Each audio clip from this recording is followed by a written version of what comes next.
Alors, un autre sujet était traité ce jeudi, les équipes de F1 valident les courses sprint mais veulent des détails.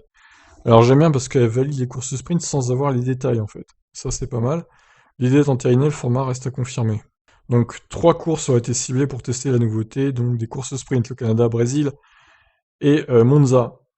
L'idée est de remplacer la qualif classique à Monza qui a causé ces dernières années une séance médiocre à cause de la recherche d'aspiration poussant les pilotes à sortir tardivement et rouler lentement sur la piste semble bonne. Ah oui, c'était une catastrophe.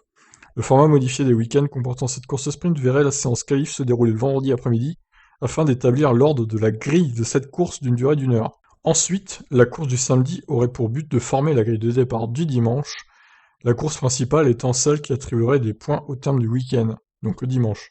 Il n'y aurait pas de points le samedi. Avec de possibles incidents plus nombreux, l'objectif serait de créer plus de spectacles le samedi, et certainement d'avoir des grilles de départ plus variées le dimanche. Bah, c'est pas idiot, donc il y aurait quand même des qualifs en fait le vendredi. Alors reste à savoir s'il y aurait quand même les statistiques des pole positions et tout. Ça, je pense pas du coup. Comment ils feraient pour les stats? Ça, c'est une bonne question. Alors, ils ont aussi abordé le plafond budgétaire, avec le sujet brûlant des plus hauts salaires de l'équipe, dont les pilotes qui ne sont pas encore concernés par les limites financières imposées aux équipes. Aucune décision n'a été prise, mais les discussions restent ouvertes à ce sujet. Pour le moment, outre les pilotes, les 3 plus hauts salaires d'une équipe ne sont pas compris dans le plafond budgétaire. Néanmoins, l'objectif est de faire changer cela à l'avenir et de prendre en compte ces paies les plus élevés.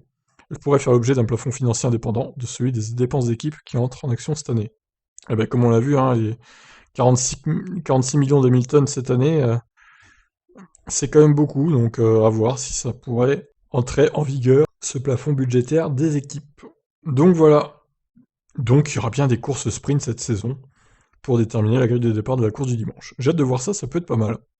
Je vous laisse donc réagir. Qu'est-ce que vous en pensez, bonne ou mauvaise idée du coup? Ciao ciao.